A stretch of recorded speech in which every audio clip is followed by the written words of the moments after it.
بسم اللہ الرحمن الرحیم. شکریہ ثانیہ، اور اچھا کہ آپ نے مجھے ڈونرز کے ساتھ موقع دیا بات کرنے کا. ایک تو ڈونرز آپ کے سامنے ہیں، اور میں پھر سے جو ان پٹ بھی دی اس کا میں اب سب کا شکریہ ادا کرتا ہوں. لیکن ایک وہ ڈونرز ہیں جو پاکستان میں اس وقت بیٹھے ہیں، دیکھ رہے ہیں کہ پیسہ کدھر خرچ کرنا ہے. تو میں پہلے تو یہ وہ اب بات کر رہا ہے، وہ پاکستان کا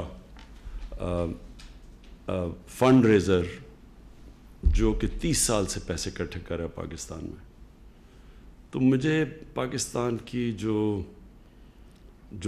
پاکستان کی قوم کا جو جذبہ ہے پیسہ دینے کا، شاید کوئی بھی نہیں اس کو پوری طرح سمجھتا جو میں سمجھتا ہوں. کیونکہ یہ میرے لیے بھی جب میں شروع ہوا پیسے اکٹھے کرنے، تو یہ میرے لیے بھی ایک بڑا ایک عجیب میری زندگی میں ایک تجربہ تھا کہ میں سوچ کچھ اور رہا تھا اور ہوا کچھ اور. سوچ یہ رہا تھا کہ میں پاکستان کے اس اسکول میں گیا جدھر سب سے امیر پاکستانی پڑھتے تھے. تو میں تو سمجھ رہا تھا کہ ادھر سے پیسہ میں اکٹھا کر لوں گا کیونکہ سارے امیر لوگ تھے. لیکن آخر میں پیسہ مجھے عام لوگوں نے دیا. وہ لوگ جو بھی آپ نے بات کی خورشید نے، کہ جو چھوٹی ڈونیشنز، یہ جو ہمارا 4.5 ارب روپیہ پرائم منسٹر ریلیف فنڈ میں ہے، اس میں 50% چھوٹی ڈونیشنز ہیں. تو عام لوگوں نے ڈونیٹ کیا. تو یہ ایک ہمارے ملک کی بہت بڑی طاقت ہے جو ہم ریئلائز نہیں کرتے. ہمارے ملک کے جو لوگ ہیں ان میں بہت بڑا جذبہ ہے خیرات دینے کا. اور یہ اس لیے ہے کہ یہ اللہ میں مانتے ہیں اور آخرت میں مانتے ہیں. کیونکہ مجھے شروع میں نہیں سمجھ تھی، کہ میں سوچتا تھا پیسے والے لوگ تو پیسے نہیں دے رہے، تو عام آدمی پیسے دے رہا ہے جس کے پاس ہے ہی کچھ نہیں اور کم ہے. تو پھر میں نے ریئلائز کیا کہ یہ ہماری قوم کا جو اللہ سے کنیکشن اور آخرت سے ہے، اس کی وجہ سے لوگ پیسہ دیتے ہیں. تو جو مجھے سب سے زیادہ پیسہ، اور میں 30 سال میں کسی نے اتنا پیسہ پاکستان میں اکٹھا نہیں کیا جو میں نے کیا. تو جو ہمیشہ میں نے دیکھا سب سے زیادہ پیسہ وہ لوگ دیتے ہیں جن میں اللہ میں ایمان اور آخرت میں ایمان ہے. اور یہ میرے لیے آہستہ آہستہ میں نے ڈسکور کیا. جب پاکستانی قوم کا کبھی بھی کوئی چیلنج آیا، ایک تو میں نے جب لوگوں کے پاس کیا کہ کوئی کینسر ہاسپٹل ہی ہمارے ملک میں، کینسر کا مریض اتنا مہنگا علاج افورڈ کر ہی نہیں سکتا عام آدمی، تو اس کے لیے ایک ایسا ہاسپٹل چاہیے کہ پیسے والے لوگ بھی باہر نہ جائیں، اور جو یہاں ہیں ان کو بھی، بیچارے غریب لوگوں کو جو افورڈ نہیں کر سکتے، ان کا مفت علاج ہو. بڑا چیلنج تھا. یہ کہیں بھی دنیا کے اندر یہ ایکسپیریمنٹ کامیاب نہیں ہو جو شوکت خانم ہے. لوگ ریئلائز نہیں کرتے کہ یہ ایک معجزہ ہے کہ کینسر ہاسپٹل جدھر سب سے مہنگا علاج ہے، وہاں 75% مریضوں کا مفت ہر سال علاج ہوتا ہے. اور وہ علاج ہوتا ہے جو کہ ڈیولپڈ ملکوں کے کینسر ہاسپٹلز وہ افورڈ نہیں کر سکتے کہ 75% مریضوں کا مفت کینسر کا علاج کریں. تو وہ اس لیے ہوتا ہے کہ انہی لوگوں نے کینسر ہاسپٹل بنایا، پاکستانیوں نے، اور یہی لوگ اس کو چلا رہے ہیں. اور جو ہاسپٹل 70 کروڑ روپے میں بنا تھا، آج اس کا خسارہ 75% کینسر کے مریضوں کا مفت علاج کرنے میں جو اس کا خسارہ ہے سالانہ، وہ 12 ارب روپیہ ہے. تو 70 کروڑ کے ہاسپٹل میں 12 ارب روپے کا مفت ٹریٹمنٹ ملتی ہے. تو یہ ایک ٹریبیوٹ ہے اپنی قوم کی، کہ ایک دفعہ لوگوں کو یہ اعتماد ہو جائے کہ جو ہم پیسے دے رہے ہیں وہ ٹھیک جگہ جا رہے ہیں، وہ چوری نہیں ہو رہا ہے. اس کے بعد یہ قوم جتنی کھلے دل کی ہے اور جس طرح یہ خیرات دیتی ہے، میرے نہیں خیال میں دنیا میں اور ایسی کوئی قوم ہے. اور ہم ویسے بھی پاکستانیوں کو دنیا کے ٹاپ ان ملکوں میں سمجھا جاتا ہے جو سب سے زیادہ چیریٹی دیتے ہیں. تو اب میں اپنا دوسرا تجربہ آپ کو بتاتا ہوں کہ جب زلزلہ آیا 2005 میں اور فلڈ آیا 2010 میں. فلڈ آیا تو میں نے وہ سارا جو علاقے دیکھے نیچے تک دریائے سندھ کے ساتھ، وہاں بھی لوگوں کی کمی نہیں تھی. لیکن پرابلم میں نے ایک چیز دیکھی کہ ایک جگہ ساری دنیا پہنچ جاتی تھی جب پتہ چلتا تھا، مثلا بالا کوٹ پتہ چلا جی بالا کوٹ بالکل ڈسٹروائے ہو گیا. تو مجھے یاد ہے میں دوسرے دن جب بالا کوٹ کیا تو 3 میل کا ٹریفک جیم تھا بالا کوٹ. 3 میل تک لوگ گاڑیوں میں سامان لے کے جا رہے تھے دینے کے لیے. اور پھر جب میں نے زیادہ اسی زلزلے کے علاقوں میں پھرا تو پتہ چلا یہ کہ جدھر تو لوگوں کو سنتے تھے سنی سنائی باتوں پہ وہاں تو لوگ پہنچ جاتے تھے, لیکن جدھر نہیں لوگوں کو پتہ چلتا تھا وہاں بیچارے لوگ بھوکے, کوئی گاڑیاں لوٹ رہے ہیں, وہ بیچارے بھوک سے برے حال تھے. اور یہ ایگزیکٹلی یہی چیز ہوئی فلڈز کے اندر کہ ایک طرف فلڈز میں سارے اتنا سامان لوگوں کو دے دیا کہ وہ بیچنا شروع ہو گئے, اور دوسری طرف بیچارے لوگ بھوکے تھے. تو تب میں نے فیصلہ کیا اور میں نے ڈاکٹر ثانیہ کو کہا کہ یہ جو اب کرونا کی وجہ سے جو لاک ڈاؤن ہوا ہے, یہ لاک ڈاؤن نے جو سچویشن کریٹ کی ہے یہ انپریسیڈنٹڈ سچویشن ہے. ایسا دنیا نے کبھی اس طرح کی سچویشن نہیں دیکھی. ہمیں تو چھوڑیں, ہم تو پہلے ہمارے مشکل حالات سے نکل رہے تھے, لیکن اگر آپ دنیا میں دیکھیں امریکہ جیسے ملک میں میل لمبے کیوز بنے ہوئے ہیں, گاڑیوں میں لوگ کھڑے ہیں کھانا لینے کے لیے, خیرات لینے کے لیے. امریکہ جو دنیا کا سب سے امیر ملک ہے, کیونکہ یہ کبھی ایسی ہوا ہی نہیں دنیا میں. اٹلی کے اندر لوگ بیچارے بھوکے ہیں, لوگوں کو کھانے دیا جا رہے ہیں. تو ہمارے ملک میں تو ہونا ہی تھا, جیسے ہی ایک دم بند کیا ملک.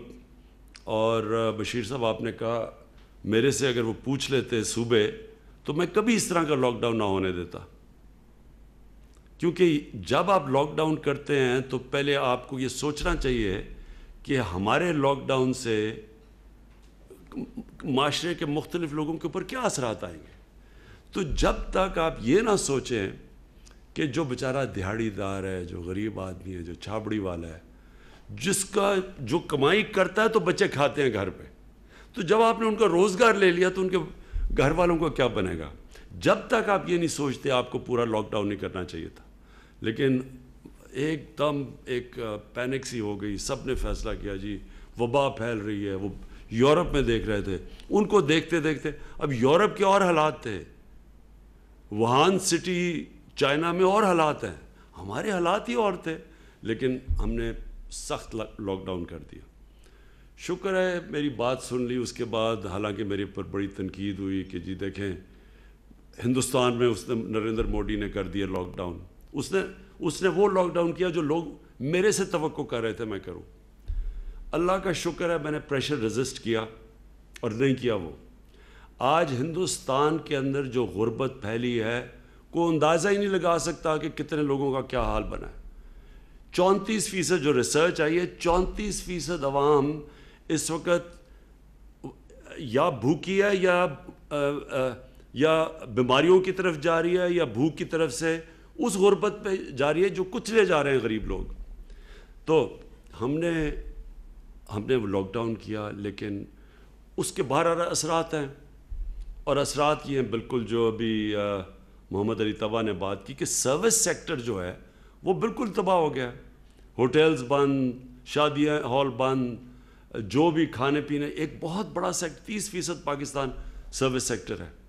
تو اس لیے میں نے پرائم منسٹر ریلیف فنڈ شروع کیا. اس کا مقصد صرف ایک تھا کہ ہم ایک تو بالکل نیچے غریب لوگ ہیں ان تک تو احساس پروگرام سے, اور جو بالکل عاطفہ آپ نے ٹھیک کہا کہ کوئی مثال نہیں ہے کہ اتنا زیادہ کیش اتنے تھوڑے وقت میں اتنے شفاف طریقے سے اتنے زیادہ لوگوں میں بانٹا گیا.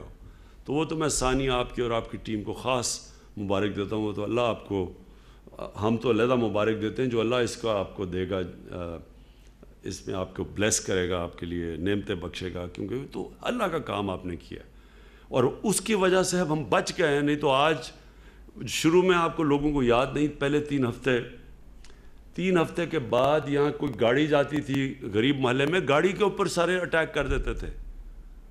یعنی غریب گاڑیوں والوں کو کئی دفعہ جان بچا کے بھاگنا پڑا کیونکہ بھوکے لوگ تھے بیچارے. تو وہ جو آپ کا کیش پروگرام جو آیا تو اس نے بہت بڑا ایک ریلیف دیا. اس کے بعد جو میں نے اپنا یہ جو پرائم منسٹر فنڈ ہے اس کا صرف ایک ہی مقصد ہے کہ جو اس میں بھی لوگ بچ گئے, مثلا اب جو کوالیفائی نہیں کرتے احساس پروگرام میں لیکن وہ سروس سیکٹر میں کوئی ویٹر ہے, کوئی کام کر رہے ہیں, بے روزگار ہو گئے ہیں, تو ان کو کیسے ہم تو اس کے لیے پھر ہم نے پرائم منسٹر ریلیف فنڈ نے ہم نے یہ فیصلہ کیا کہ ہم ان کو اپنے ٹائیگرز کو اپنے والنٹیئر سے ان کی انفارمیشن لیں گے. وہ ہم نے پورٹل فارم کیا اور ان تک پھر اب پیسہ پہنچ رہا ہے. اور میں بھی ابھی لڑکانہ گیا پیسہ ڈسٹریبیوٹ کرنے دیکھنے کے لیے, اور ادھر میں نے یہی دیکھا کہ وہ بیچارے کوئی ترخان ہے, کوئی درزی ہے, کوئی اور کئی مجھے افسوس ہوا کہ لڑکانے میں کوئی اس میں سے 20% چھابڑی والے تھے. تو مجھے ابھی تک یہ نہیں سمجھ آئی کہ چھابڑی والوں کو کیوں بند کر دیا ہم نے. یعنی وہ تو سوشل ڈسٹینس میں ایسے ہی ہے, تو وہ تو سب سے آسان طریقہ تھا کہ ایک لوگوں تک کھانا پینا بھی پہنچتا رہے اور بیچارے ان کے بھی پیٹ, تو وہ بھی بند کر دیے. تو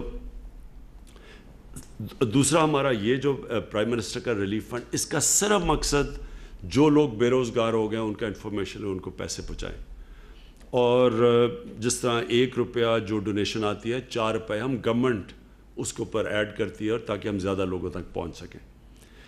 لیکن جو آج ثانیہ نے جو ڈونرز کو اکٹھا کیا, ڈونرز کو ان کے ساتھ, یہ سب سے بہترین طریقہ ہے کہ ہم ایک پوری ویب سائٹ کے اوپر انفارمیشن دیں لوگوں کو کہ جو لوگ بھی مدد کرنا چاہتے ہیں ان کو پتہ تو چلے کہ وہ مدد کدھر کرنی ہے, کدھر کدھر مستحق لوگ ہیں. تو وہ جو پورا میپ بنایا ہوا ہے اور پوری ایک اسپاٹس بتائے ہوئے ہیں کہ کہاں کہاں لوگوں کو ضرورت ہے, یہ میرے خیال میں یہ سب سے بہترین کام ہے. اور یہ ہمیں مسلسل کرنا چاہیے. یعنی ہمیں گورنمنٹ, ہماری جو ویو ہے کہ ہم نے پاکستان کو ایک فلاحی ریاست بنانا ہے, ہم نے جو مدینہ کی ریاست کی بات کرتے ہیں, ہمیں سب کو یاد, پھر سے میں بار بار دہراتا ہوں, دنیا کی پہلی فلاحی ریاست بنی تھی اور اس کا مقصد ہی یہ تھا کہ بجائے سارا پالیسی بنے طاقتور کے لیے, نچلے طبقے کو اٹھانے کی کوشش کرے. تو وہ یہ قدم ہے جو کہ ہم کانسٹنٹلی یہ انشاءاللہ جب کرونا کا بھی ختم بھی ہوتا ہے تو تب بھی ہم یہ مسلسل ڈونرز کو اور جو جن علاقوں کے اندر لوگ مستحق ہیں ان کو ہم خود ہی جوڑتے رہیں گے تاکہ گورنمنٹ بیچ پہ ہی نہ آئے. ایک طرف ڈونر ہے وہ ڈائریکٹلی دے پیسے ادھر جدھر کے مستحق لوگ ہیں. اور پھر جو آخر میں یہ جو لنگر اور یہ جو ہم نے پناہ گاہ بنائی ہیں, یہ تو ہم نے کرونا سے پہلے ہی اس نتیجے پہ پہنچ چکے تھے کہ پاکستان میں جو لوگ سڑکوں کے اوپر سوتے ہیں, کیوں سڑکوں پہ سوتے ہیں؟ سردیوں کی انتہا ہوتی, جب ٹھنڈ یا اسلام آباد میں 0 ڈگریز پہ ہوتا ہے تو بیچارے لوگ فٹ پاتھ پہ سوئے ہوئے ہوتے ہیں. لاہور میں ہم شروع سے بھی دیکھتے ہیں داتا صاحب کے باہر وہاں ساری سڑکوں کے اوپر لوگ سوئے ہوئے ہوتے ہیں. تو یہ ایک ہمارے معاشرے کے لیے اتنی شرمناک چیز ہے کہ ہم اتنا بھی نہیں کر سکتے کہ یہ بیچارے لوگ, پہلے تو پوچھیں سڑکوں پہ کیوں سوئے ہوئے ہیں.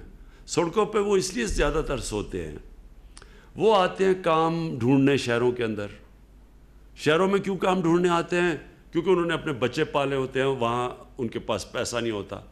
اب وہ شہر کے اندر اگر وہ ان کو جب دہاڑی لگانی ہے انہوں نے اور اس سے بچوں کو پالنا ہے تو ان کے پاس کتنا پیسہ ہوتا ہوگا کہ وہ ایک کرائے پہ جگہ بھی لیں, پھر انہوں نے کھانا بھی کھائیں, تو ان کے پاس کتنا پیسہ بچتا ہوگا اپنے بیوی بچوں کے لیے.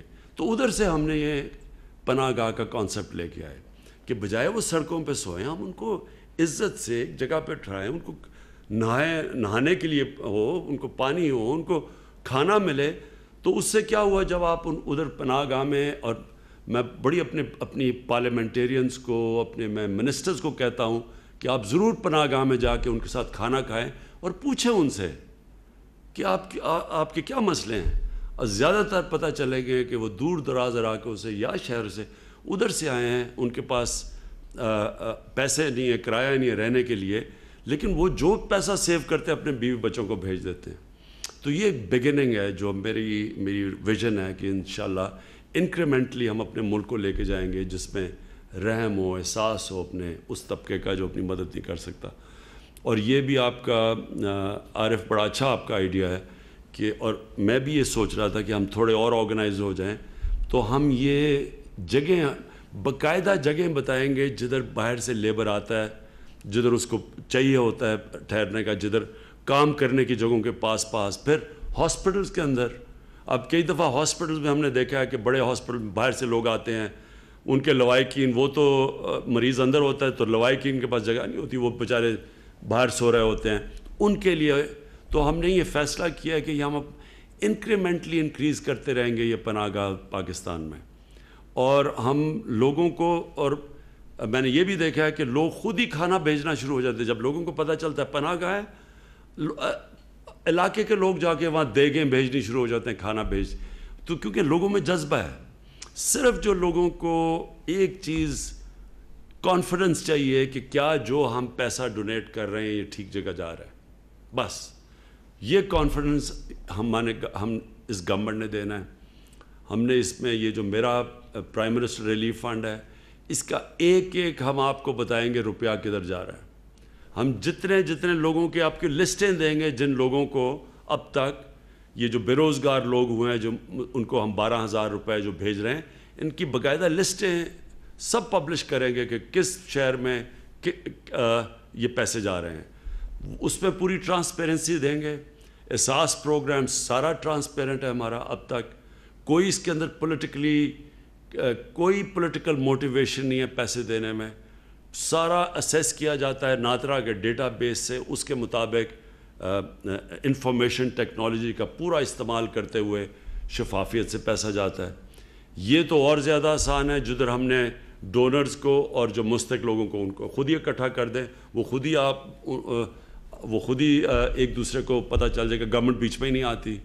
اور یہ جو پناہ گاہ ہے, اس کا سارا کچھ ہمارے آڈیٹڈ ہے, سارے اکاؤنٹس ہمارے.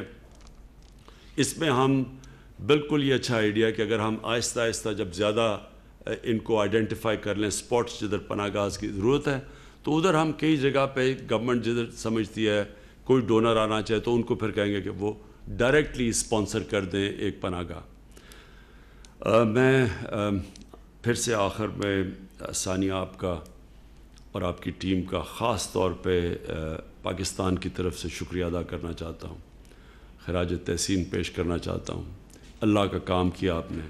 آج ہمارے اگر حالات ہندوستان کی طرح اتنے برے نہیں ہیں تو اس میں ایک وجہ بہت بڑی آپ کے احساس پروگرام کی ہے, اور دوسری یہ کہ شکر ہے ہم نے اس طرح کا جو ہندوستان میں نریندر مودی نے جس طرح کا کرفیو نہیں لگایا, ہم نے وہ نہیں کیا, تاکہ ہم نے پھر بھی نیچے چلنے دیا, کام کنسٹرکشن شروع کر دی. ابھی بھی میرے خیال میں جدھر ابھی جب اگلا یہ جو ہمارا سال ہے, اس میں چیلنج صرف ہمارا یہ ہے کہ ہم کیسے لوگوں کو کام پہ بھی اپنے کاروبار بھی کرتے رہیں, ان کو روزگار بھی ملتا رہے, اور ساتھ ساتھ کیسے لوگوں کو احساس دلوائیں کہ آپ کو یہ ان شرائط کے مطابق, ان کنڈیشنز, ان ایس او پیز کے مطابق آپ کو کام کرنا ہے آپ کے لیے. یہ ایک پورا پروسیس ہے. اب ہم پوری اس کے اوپر کیمپین چلنے لگی ہے, ایک میڈیا کیمپین. اپنے جو والنٹیئرز ہماری ٹائیگر فورس ہے, ان کو اب ہم جگہ جگہ بھیجنے لگے ہیں. پورا انفارمیشن ٹیکنالوجی کا استعمال کرتے ہوئے ہاٹ سپاٹس پہ پہنچ گئے ہیں کہ اسپیسیفک جگہوں کے اوپر ہم روکیں گے اس کے پھیلنے سے. انشاءاللہ مجھے امید ہے کہ ہمارا یہ ایک اگلا جو مہینہ ہے, مشکل مہینہ ہے, میں یہ کہہ دوں کہ مشکل مہینہ ہے, لیکن اس میں ہم اسمارٹ لاک ڈاؤن, اور اسمارٹ لاک ڈاؤن کا مطلب یہ ہاٹ سپاٹس اور یہ ایس او پیز, لیکن اسمارٹ لاک ڈاؤن کا سب سے بڑا جو ہم نے اب کرنا ہے کہ اس ٹائم کے اندر جو ہمارے وہ لوگ ہیں جو کہ کرونا سے جن کی جانوں کو خطرہ ہے, جس میں ہمارے بوڑھے ہیں اور جس میں ہمارے وہ لوگ جن کو وہ بیماریاں ہیں جو اگر ان بیماریوں کے ساتھ کرونا ہو تو بڑا مشکل ہوتا ہے, یعنی ان کی جان خطرے میں چلی جاتی ہے. مثلا ہارٹ ڈیزیز ہو, مثلا ڈائبٹیز ہو, بلڈ پریشر ہو, تو ان کے لیے ہم نے لاک ڈاؤن بھی کرنا ہے. ان کو کہنا ہے کہ آپ ان کی خاص اپنی احتیاط کریں. اگر ہم ان کو بچا گئے تو پھر کرونا کا وہ ایفیکٹ نہیں ہوگا جو ہم نے دیکھا کہ دنیا کے اور ملکوں میں, امریکہ میں ہوا ہے. تو یہ ہمارا اصل میں چیلنج ہے, اور یہ امپورٹنٹ ہے کہ جو اگلا مہینہ ہے, یہ اب سے لے کے ایک مہینہ, اس میں ہم پوری, اگر ہم یہ لوگوں کو بچا لیں لاک ڈاؤن کے سب سے برے ایفیکٹ سے, جو بھوک, غربت, اور غربت کی وجہ سے لوگ مرے, اس سے بچا لیں, اور دوسری طرف ہم کرونا سے اس طبقے کو بچا لیں جو جن کو سب زیادہ خطرہ ہے. تھینک یو سب کا، ڈونرز کا سب کا میں شکریہ ادا کرتا ہوں. جی سماجی تحفظ کے 3 بڑے اقدامات کا آغاز وزیر اعظم عمران خان اظہار خیال کر رہے تھے. اس سے پہلے انہیں احساس راشن پورٹل اور احساس لنگر اور پناہ گاہ ایپ سے متعلق بریف کیا گیا. وزیر اعظم نے اظہار خیال کرتے ہوئے کہا کہ پاکستانیوں میں خیرات دینے کا جذبہ بہت ہے. لاک ڈاؤن سے متعلق انہوں نے کہا کہ بڑی تنقید ہوئی ان پر، لیکن انہوں نے پریشر برداشت کیا.